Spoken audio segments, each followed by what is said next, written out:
Kuelewa ya kwamba Mungu anataka tujue kusalimisha nafsi. Kuzisalimisha nafsi sio ajenda ndogo, ni ajenda kubwa sana.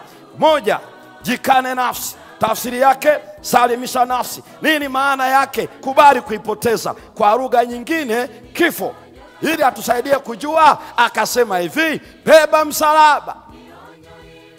Na kwa kuwa wana wa Israeli, uzao ule, ukoo wa Yuda, nchi ya Israeli, wakati Yesu akiwa pale, hakuna ambaye hakuelewa nini maana ya kubeba msalaba. Kwa sababu wakati wa Fonishiano walitumia, walikuwa wanasulubisha watu pale. Ikachukuliwa na Wamedi na Waajemi baadaye. Ndio maana unasoma kitabu cha Esther, unamuona Haman pamoja na Mordekai. Haman anaweka mtego, anaweka mti ili kwamba asulubishwe juu yake.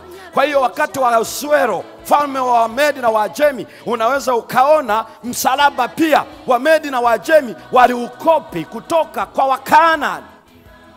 Na hivyo ikaendelea, ikachukuliwa na Wayunani, ikachukuliwa na Warumi chini ya Kaisaria, wakaingiza kwenye matumizi. Tofauti ilikuwa hivi tu, Rumi wakati wa Yesu waliwaangika watu chini ya juu ya mti, katika wale tu ambao walikuwa na sifa mbili. Moja, kweli ni waarifu, lakini ambao hawana uraia wa Rumi, hao pekee.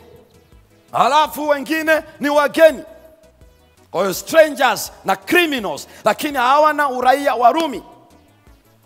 Sheria ya Warumi iliwalinda raia wake, kama ni adhabu yoyote wasiwekwe juu ya msalaba. Ilikuwa ni mauaji mabaya mno, kwa sababu msalaba, wakati Yesu anasema, ulieleweka vizuri. Maana yake ziko kuu mbili ambayo tunakwenda kuona. Mwa kwanza ilikuwa ni kifo cha udhalilishaji. Kwa sababu umekiuka sheria ya Rumi, utapaswa kudhalilika. Kwa lugha nyingine, hapakuwepo aina ya kifo inayodhalilisha katika ulimwengu wa zama za kale isipokuwa juu ya msalaba. Na mara nyingi walikuwa wanaangikwa wakiwa uchi. Tena wanawapeleka kwenye sehemu ya mwinuko ambako kila mwanadamu anaweza kuona, ili waipate ile aibu na dharau, kana kwamba watatoka. La, wanapata aibu hiyo na kudhalilishwa huko, kisha wanamalizika katika kifo. Msalaba, wakati Yesu anasema, jambo la pili ilikuwa ni kudhihirisha. Sikiliza vizuri, sikiliza vizuri anaposema msalaba, ilikuwa ni kudhihirisha utii. Sasa inakuwaje kwa huyo aliyeko msalabani anatii? Tafsiri yao ilikuwa ni hii: kwa kuwa umekataa kutii serikali na mamlaka, tutahakikisha unaitii mpaka unakufa.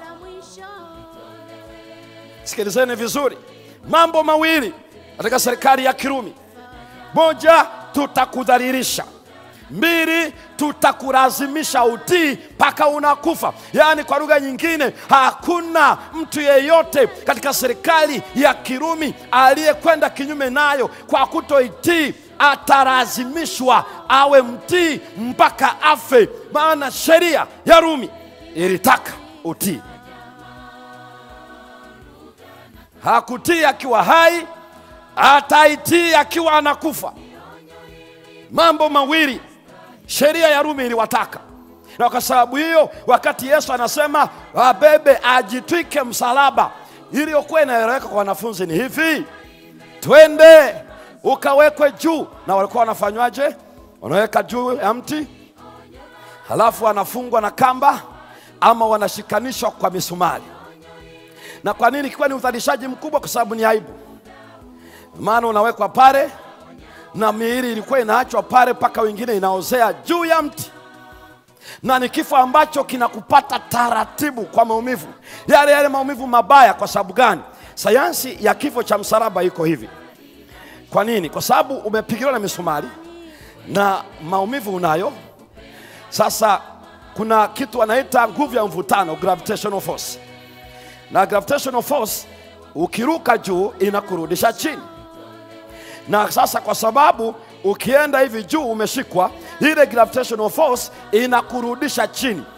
inakusukuma uende chini, na kwa sababu hiyo ukienda chini mikono yako inanyooka.